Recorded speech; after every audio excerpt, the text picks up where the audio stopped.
Hello everyone, welcome to Online Help Guide. Today in this video, I'm going to show you how to log into MobyMax account. So without any further ado, let's get started. First, open up a web browser. Now in the search bar, type in mobymax.com.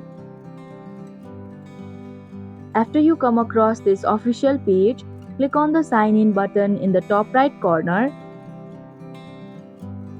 Here, click on the option just below sign in. And you can choose to sign in as a student, a teacher, a parent, a school administrator, and a district administrator.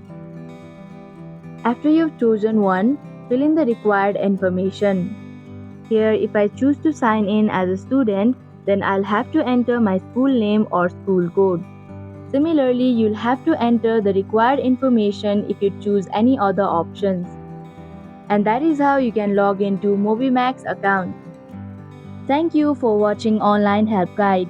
Hope this video was helpful. If it was, then hit the like button and comment down if you have any questions or feedback. Also, if you are new to our channel, subscribe and hit the bell icon so that you don't miss our upcoming videos.